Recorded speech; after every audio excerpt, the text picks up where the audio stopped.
வணக்கம். தமிழ் வெற்றிலை சமையலுக்குள்ளே போல வாங்க. நம்மளோட சேனலை நீங்கள் ஃபஸ்ட் டைமாக பார்க்குறீங்க அப்படின்னா சப்ஸ்கிரைப் பண்ணிக்கோங்க. பக்கத்தில் இருக்க பெல் சிம்பலை கிளிக் பண்ணிடுங்க. அப்போ தான் நான் போடுற வீடியோ உடனுக்குடனே உங்களுக்கு நோட்டிஃபிகேஷனில் வரும். வாங்க வீடியோக்குள்ளே போகலாம்.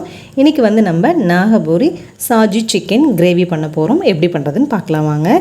ஒரு பேன் ஹீட் பண்ணதுக்கப்புறமா ஆயில் கொஞ்சமாக சேர்த்துக்கோங்க. 2 ஸ்பூன் மல்லி விதை, 6 காஞ்ச மிளகாய், கூடவே 2 காஷ்மீரி சில்லி சேர்த்துருக்கேன். நீங்கள் 6லேருந்து 7 காஞ்ச மிளகாய் சேர்த்துக்கோங்க. இப்போ இதுக்கு மட்டும் நம்ம எண்ணெய் சேர்த்துட்டு இதை அடுப்பை மிதமான தீயில் வச்சுட்டு இதை கரிஞ்சிடாமல் நல்லா இதை ரோஸ்ட் பண்ணி நம்ம எடுத்துக்க போகிறோம். நல்ல ஒரு மணம் வரும், அதோட ஸ்டாப் பண்ணிடுங்க.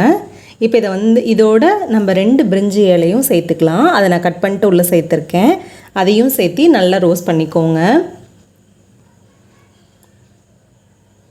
நல்லா ரோஸ்ட் ஆயிடுச்சு. இதை இப்போ நம்ம வேறு ஒரு பிளேட்டில் மாற்றிப்போம்.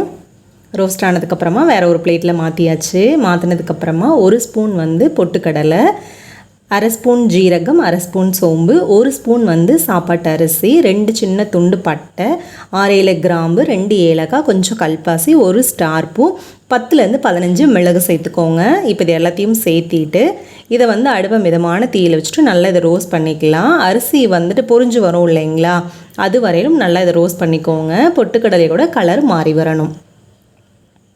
அரிசியும் பொரிஞ்சு வந்துடுச்சு. பொட்டுக்கடலை கலர் நல்லா மாறிக்கிச்சு. லைட் கோல்டு ப்ரௌன் கலரில் மாறிக்கிச்சு. இந்த ஹீட்டில் நம்ம இப்போ எள்ளு சேர்த்துக்க போகிறோம். 1 ஸ்பூன் அளவுக்கு நான் கருப்பு எள்ளு சேர்த்துருக்கேன். நீங்கள் கருப்பு வெள்ளை எதுனாலுமே சேர்த்துக்கலாம். இப்போ இந்த ஹீட்லேயே எள்ளு வெடிக்கும். ஸோ அதனால தான் நான் ஃபஸ்ட்டுக்கு சேர்க்காமல் தீஞ்சிரும். ஃபஸ்ட்டே சேர்த்தோம் அப்படின்னா இந்த ஹீட்டில் பரட்டுறதுக்காக தான் நான் லாஸ்ட்டாக அதை சேர்த்தேன். இப்போ இது ரெடி ஆனதுக்கப்புறமா வேறு ஒரு பிளேட்டில் மாற்றிக்கோங்க. 1 கப் அளவுக்கு துருவன தேங்காய், இதையும் நல்ல கலர் மாறுற வரையிலும் நல்லா வறுத்து எடுத்துக்கணும். இந்த கலர் மாறுற வரையிலும் வறுத்து எடுத்தோம் அப்படின்னா தான் சிக்கன் கிரேவியோட கலர் நல்லா நமக்கு எடுத்து கொடுக்கும். காஷ்மீரி மிளகாய் வேறு சேர்த்துருக்கோம் இல்லைங்களா, ஸோ அதுவும் நல்ல கலர் கொடுக்கும். இந்த கோகனட் நல்லா ரோஸ்ட் பண்ணிக்கணும். கலர் நல்லா சேஞ்ச் ஆகி வரணும். அதுவரை ரோஸ்ட் பண்ணிக்கோங்க. தீஞ்சிராமல் ரோஸ்ட் பண்ணுங்கள். அடுப்பை கொஞ்சம் மிதமான தீயில் வச்சுக்கோங்க. பாருங்கள், நல்லா கலர் மாறி வந்துருச்சு. இப்போ இதையும் நம்ம ஒரு பிளேட்டில் போட்டுட்டு நல்லா ஆற வச்சுட்டு இதை இப்போ மிக்ஸி ஜாரில் சேர்த்துக்க போகிறோம் நம்ம.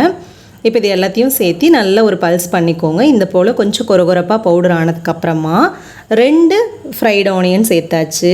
கொஞ்சம் போல் மல்லி இலை. இப்போ இதுக்கு தேவையான அளவு தண்ணி சேர்த்துட்டு இதை நல்லா நைஸாக அரைச்சி எடுத்துகிட்டு வந்துடலாம். இந்த போல் நல்லா நைஸாக இருக்கணும். அது அப்படியே இருக்கட்டும். ஒரு குக்கரை நல்லா ஹீட் ஆனதும் ஆயில் ஹீட் ஆனதுக்கப்புறமா 2 கிராம்பு, ஒரு சின்ன துண்டு பட்டை, 6-7 மிளகு, ஒரு பிரியாணி இலை கொஞ்சம் கட் பண்ணிவிட்டு சேர்த்துக்கோங்க. இப்போ இதெல்லாம் லைட்டாக எண்ணெயில் பொரிஞ்சு வரட்டும். பொரிஞ்சதுக்கப்புறமா நம்ம 1/2 kg அளவு சிக்கன் வாங்கி கழுவி சுத்தம் பண்ணி வச்சுருந்தோம். அதையும் உள்ளே சேர்த்துக்கலாம். உள்ளே சேர்த்துட்டு சிக்கனை இந்த எண்ணெயிலே நல்லா ஒரு நிமிஷம் போல் பரட்டி விட்டுறலாம்.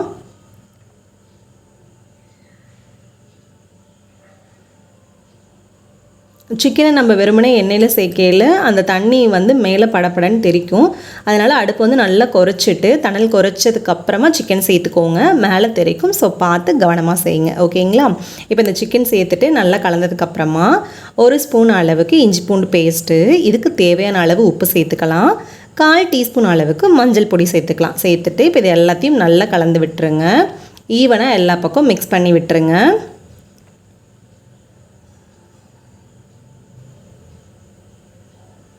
நல்லா மிக்ஸ் பண்ணியாச்சு. நல்லா ஒரு நிமிஷம் போல் நல்லா இதை ஈவனாக மிக்ஸ் பண்ணி விட்டுருங்க. சிக்கன்லேருந்து தண்ணி நல்லா வெளில விடுது பாருங்கள். நல்லா இதை கலந்து விட்டுறலாம். கலந்ததுக்கப்புறமா 3/4 ஸ்பூன் அளவுக்கு காஷ்மீரி சில்லி மிளகாத்தூள் சேர்த்துக்கோங்க. கலர் நல்லா எடுத்து கொடுக்கும். உரப்புக்கு நம்ம காஞ்ச மிளகாய் சேர்த்துருக்கோம். 7 காஞ்ச மிளகாய் போட்டிருக்கோம். அதுவே என்னோடய உரப்புக்கு கரெக்டாக இருந்தது. நீங்கள் யூஸ் பண்ணுற மிளகாவோட உரப்புக்கு தகுந்த மாதிரி மிளகாவை கூடவோ குறையவோ சேர்த்துக்கோங்க. இப்போ இது எல்லாத்தையும் சேர்த்து நல்லா கலந்ததுக்கப்புறமா நம்ம அரைச்சி வச்ச விழுதையும் உள்ளே சேர்த்துடலாம். சேர்த்திட்டு ஒருக்க மிக்ஸ் பண்ணிவிட்டு இதுக்கு தேவையான அளவு, ரொம்ப தண்ணி சேர்த்துறாதீங்க. ஒரு 1/2 கப்பு இல்லைன்னா ஒரு 3/4 கப்பு அந்த மாதிரி மட்டும் சேர்த்துக்கோங்க. ஒரு செமி கிரேவி டைப்புக்கு இருந்தது அப்படின்னா ரொம்ப சூப்பராக இருக்கும். இது வந்து நல்ல சாதத்தோட, நல்ல சுடு சாதத்தோட, ரசத்துக்கு தொட்டுக்கிறதுக்கு, சப்பாத்திக்கு, தோசைக்கு, இட்லிக்கு எல்லாத்துக்கும் ரொம்ப சூப்பராக இருக்கும். கண்டிப்பாக ட்ரை பண்ணுங்கள். ரொம்ப சூப்பராக இருந்தது. ஸோ டிஃப்ரெண்ட் டைப்பான சிக்கன் கிரேவி இது. எனக்கு உப்பு கொஞ்சம் குறைவாக இருந்தது. ஸோ அதனால் நான் தேவைக்கு உப்பு பார்த்துட்டு போட்டுக்கிட்டேன்.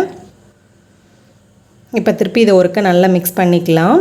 மிக்ஸ் பண்ணிவிட்டு மூடி போட்டு வச்சுருங்க. மூடி போட்டுட்டு வெயிட் போட்டுட்டு நான் ஒரு 3 விசில் விட்டேன். எனக்கு 3 விசில் விட்டுட்டு ப்ரெஷர் ஃபுல்லாக இறங்கினதுக்கப்புறம் தான் நான் லிட் ஓப்பன் பண்ணேன்.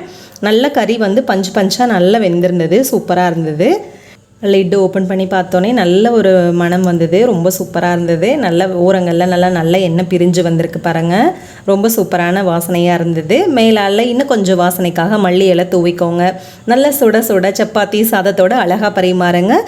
நாகபுரி சோஜி சிக்கன் கிரேவி சூப்பராக தயாராகிடுச்சு. கண்டிப்பாக ட்ரை பண்ணுங்கள். எப்படி இருக்குன்னு சொல்லிட்டு கமெண்ட் பண்ணுங்கள். நம்மளோட சேனலுக்கு சப்ஸ்கிரைப் பண்ணிக்கோங்க. தேங்க்யூ.